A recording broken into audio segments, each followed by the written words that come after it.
إيفرتون ممكن يفاجئنا في هذا الموسم ويقدم مستوى جدا ممتاز ونشاهده مختلف ترتيبه عن بقية المواسم الأخيرة.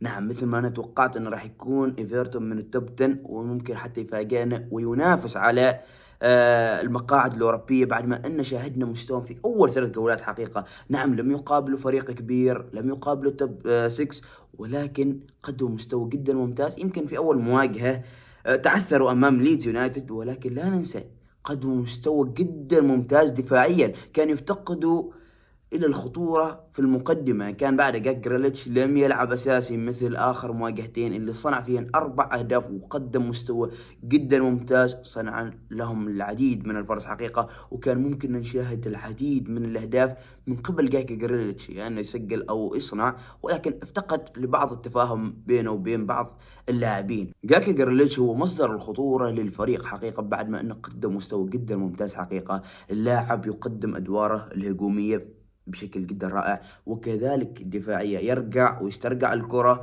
ونعرف تماما جاك جريليتش لما المدافع غالق عليه ما يروح يتهور ويخسر الكرة، لا لا لا، عادي عنده يرجع للظهير للاعب الوسط أو حتى مرات الحارس، وهذا شيء جدا ممتاز. ولكن جاك جريليتش كيف يصنع هذه الأهداف؟ معظمهن لو تراجعوا الأهداف تشاهدوا أنه أصلا متمركز بعيد عن الرقابة، وأول ما تصل الكرة معظم لاعبين ايفرتون يتمركزوا في البوكس ينتظروا منه عرضية او تمريرة او حاجة مبتكرة، لان اللاعب عنده الامكانيات. شاهدنا مستواه مع ستون فيلا وكذلك مع السيتي، لاعب يمتلك العديد والعديد من الحلول حقيقة. اول اهداف ايفرتون في هذا الموسم بصناعة جاك جريليتش، ولكن شاهدوا التحول اللي عملوه. طبعا ايفرتون لديهم العناصر والامكانيات اللي تمكنهم انهم يمتازوا في التحولات. شاهدوا ان التغيير الاتجاه، وايضا شاهدوا تمركز جاكي جريليتش اللي كان تماما بعيد عن بقية لاعبين برايتون. ارتاح فيها حقيقة الهجمة، وشاهد اتخذ قرار جدا ترى صعب.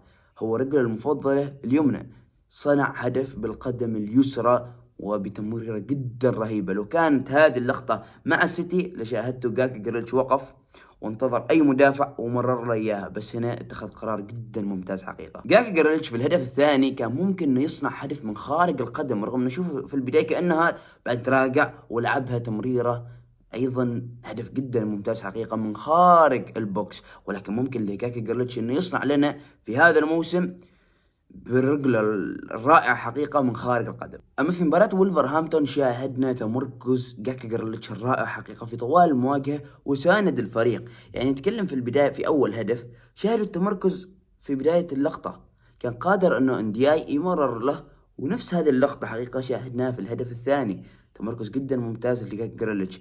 ولكن فضل اندياي أنه يمررها للظهير الأوكراني، وشاهدوا أيضا التمركز الرائع من قبل جاكي جريليتش.